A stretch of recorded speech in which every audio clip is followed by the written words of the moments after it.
Good morning students. Class 10 civics का जो last class chapter आपका चल रहा था वो एंड कर गया।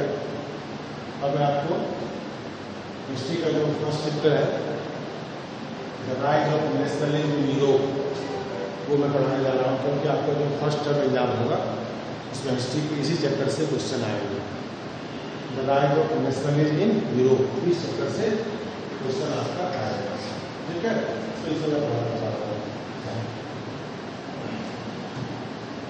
लास्ट क्लास में 9 में आपने पढ़ा था फ्रेंच रेवोल्यूशन, और ये चैप्टर थोड़ा उससे ही जुड़ा हुआ है।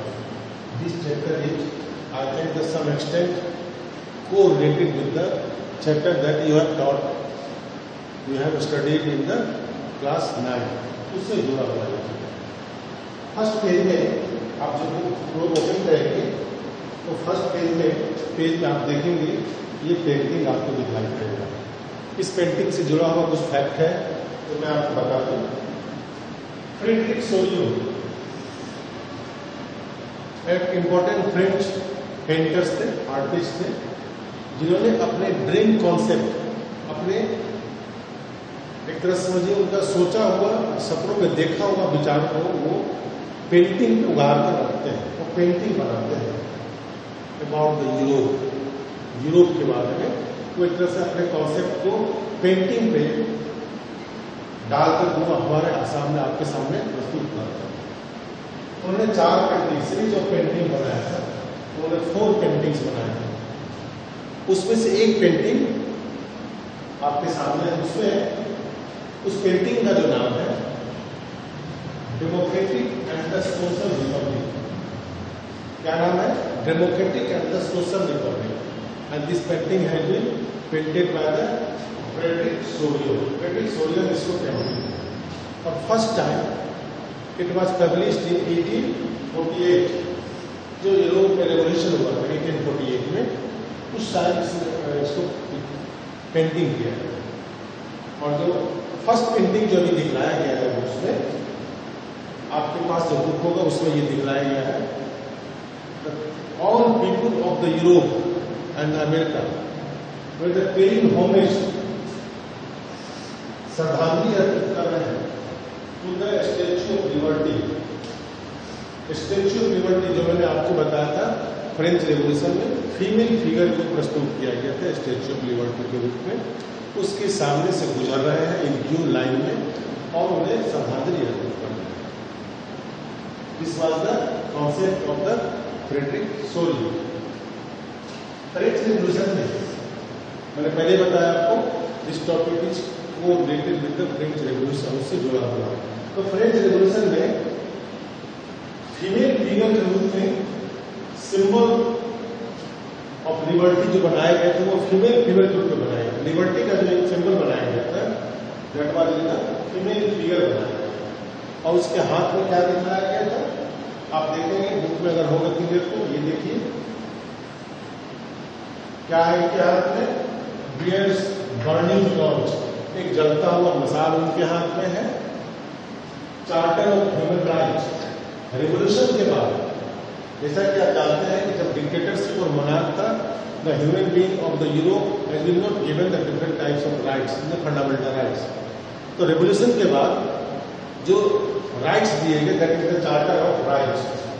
तो उस चार्टर ऑफ राइट को एक हाथ में लेकर के वो स्टैचू खड़ी है, और उस स्टैचू के सामने ये दिखलाया गया है, उस स्टैचू के सामने ये देख रहे हैं आप ना, ये दिखलाया गया है कि वहां जो यूरोप में जो एब्सोल्यूट मोनार्क था या फिर डिक्टेटर था, टोटली रिवोल्यूशन के बाद बर्बाद हो गया, टुकड़े टुकड़े में बदल गए और इस्टेब्लिशमेंट ऑफ डेमोक्रेसी हुआ। और इस पेंटिंग में फ्रेडरिक सोलियो ने जो कहने की कोशिश की है, अपने आइडियाज जो एक्सप्रेस करने की कोशिश की है, that the nationalist concept of the Europe. इसके थ्रू वो ये कहना चाह रहे हैं कि यूरोप में नेशनलिस्ट सेंटिमेंट डेवलप हुआ, नेशनलिज्म डेवलपमेंट हुआ, इस फिगर से और इस पेंटिंग से वो हमारे आपके सामने प्रस्तुत करने की कोशिश उन्होंने किया है।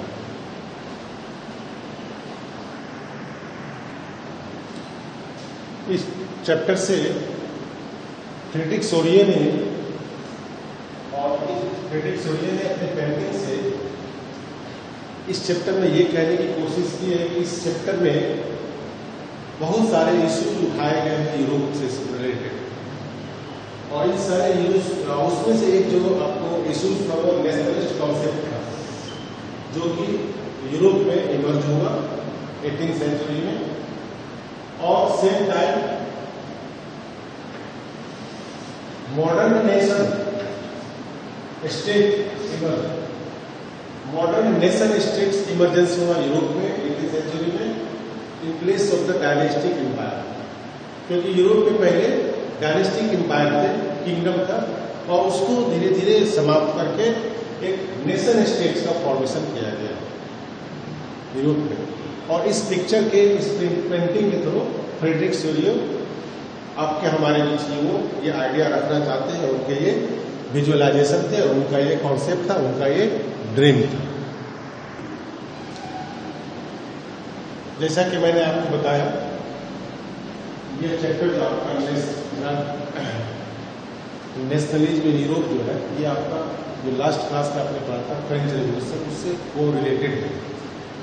देखिए फर्स्ट चैप्टर का फर्स्ट जो टॉपिक स्टार्ट होता है the French revolution and the idea of the nation. First topic इसका स्टार्ट होता है। इससे क्लियर होता है कि ये इसका जुड़ाव फ्रेंच रेवोल्यूशन से है। ठीक है, आप देखिए जैसा कि आपने लास्ट क्लास में पढ़ा था 1789 में फ्रेंच रेवोल्यूशन हुआ था, और आपने पढ़ा था लास्ट ईयर कौन थे रूलर वहां पे, लुई 16 था रूलर, और उसी के टेन्योर में, उसी के रिजीम में फ्रेंच रेवोल्यूशन हुए थे। और फ्रेंच रेवोल्यूशन किस बेस पे हुआ था, कॉन्सेप्ट क्या था? फ्रेंच रेवोल्यूशन का कॉन्सेप्ट क्या था? Equality, liberty and friendly. ये तीन इंपॉर्टेंट कॉन्सेप्ट था आपका फ्रेंच रेवोल्यूशन। कौन से तीन कॉन्सेप्ट थे? Equality, liberty and fraternity. These three concepts were the main concept were the French Revolution. और ऐसा कहा जाता है भी ऐसा कि होल यूरोप या फिर आप होल वर्ल्ड में कहें तो नेशनलिज्म का जो सेंटिमेंट है वो अगर ग्रो कहीं हुआ तो सबसे पहले फ्रांस में ही हुआ और फ्रेंच रेवोल्यूशन में हुआ। नेशनलिज्म सेंटिमेंट का जो डेवलपमेंट हुआ फर्स्ट टाइम, तो आप कह सकते हैं फ्रेंच रेवोल्यूशन में ही हुआ। 18th सेंचुरी के पहले, बिफोर द 18th सेंचुरी, जो यूरोप था या फिर फ्रांस का है, 18th सेंचुरी के पहले आप कह सकते हैं फ्रांस में वहां जो रूलर थे वो एब्सोल्यूट मोनार्क थे। कौन थे? एब्सोल्यूट मोनार्क वहां शासन करते थे। और फ्रांस का जो इकोनॉमिक एंड सोशल कंडीशन था, सोशल पावर था, both these were under the hand of the upper class and the church। जैसा कि आप जानते हैं अपर क्लास में उस समय क्या क्या बताया था मैंने, nobility and the clergy। These were the upper class who had the economical and the social power, who dominate the economical and social power of the France। ये 18th सेंचुरी के पहले है, और चर्च का उसमें बहुत बड़ा इंपॉर्टेंट रोल था।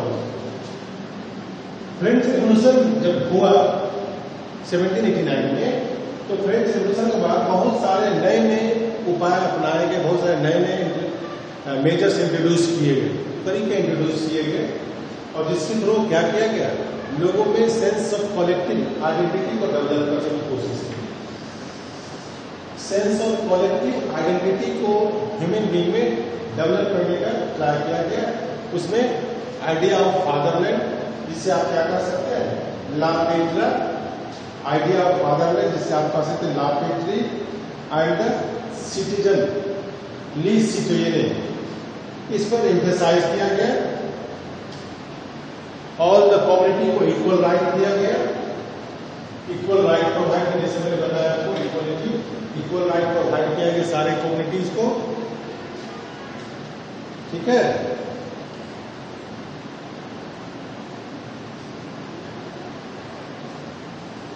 ट्राइकलर, एक नेशनल ट्राइकलर बनाया गया, फ्रांस के सिंबल के रूप में एक नेशनल ट्राइकलर बनाया गया।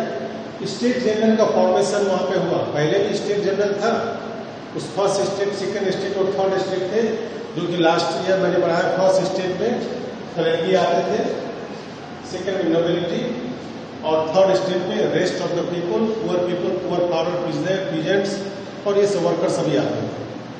तो स्टेट जनरल का फॉर्मेशन पहले इलेक्टेड नहीं होते थे, नॉमिनेटेड होते थे। बाद में इसको क्या हुआ, स्टेट जनरल को इलेक्टेड किया गया और उसका इलेक्शन होगा एक्टिव सिटीजन के थ्रू। किसके थ्रू होगा, एक्टिव सिटीजन के थ्रू, और उसका नाम रखा गया आपको नेशनल असेंबली। क्या नाम रखा गया, नेशनल असेंबली, इसका नाम रखा गया। तो ये these were the measures taken in the France just after the French revolution.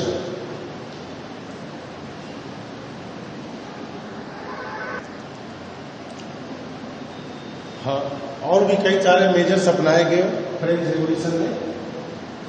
New हैम्सवेयर compost, नए गीत वगैरह बनाए गए, नेशनल एंथम बनाए गए। जो members of the national assembly थे उन्होंने एक तरह से कस्में खाई, जब तक कॉन्स्टिट्यूशन का फॉर्मेशन नहीं होगा तब तक वो यूनाइट रहेंगे। मोनार्क जो सकम्बन हो गया, झुक गया नेशनल असेंबली के सामने, और नेशनल असेंबली के अंदर काम करने के लिए वो रेडी हो गया। आप इसे यूज कर सकते हैं कि एक तरह से कॉन्स्टिट्यूशन मोनार्क में कन्वर्ट हुआ। फ्रेंच किस में कन्वर्ट हो गया, कॉन्स्टिट्यूशन मोनार्क में कन्वर्ट हो गया। उसी समय अनाउंसमेंट भी हुआ उसी रेवोल्यूशन में, एबॉलिशन ऑफ टैक्सेशन, जो टैक्स लगाए जाते थे थर्ड स्टेट पे, उसका समाप्त कर दिया गया। जो ड्यूटी उस पर लगाए जाते थे उसे समाप्त कर दिया गया। फ्यूडल सिस्टम जो था, सामंती व्यवस्था, उसे भी समाप्त कर दिया गया। जैसा कि आप जानते हैं कि फ्रेंच रेवोल्यूशन में और फ्रेंच सोसाइटी में first state and second state को प्रिविलेज मिला हुआ, विशेषाधिकार जिसे कहा। The privilege was from the by birth. The first state and the second state cannot provide the tax. They can only collect the tax. ये privilege से मिला हुआ था, ठीक है। तो ये privilege भी समाप्त कर दिया गया, हटा दिया गया, खत्म कर दिया गया। जो लैंड थे चर्च के अंदर, जैसा कि मैंने बताया था कि फ्रांस में 60% लैंड और मोर देन 60% जो लैंड था वो नोबेल और कलेगी और द चर्च के पास थे। Church large amount of land के मालिक थे, तो उसके लैंड को कॉन्फिस्केट कर दिया गया, बीस रीजन्स में बांट दिया गया। So these were the steps taken just during the French Revolution to create nationalist sentiment in the heart of the people of the French. Okay,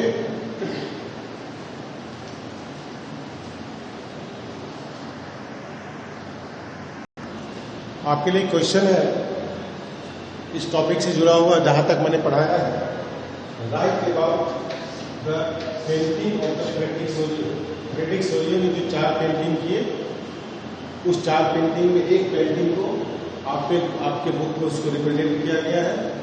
इस पेंटिंग के थ्रू फ्रेडरिक सोलियो कौन सा कॉन्सेप्ट क्लियर करना चाहते हैं, कौन सा ड्रीम आपके सामने रखना चाहते हैं, इसके बारे में आपको एक्सप्लेन करना है और लिखकर सेंड करना है। Okay, thank you.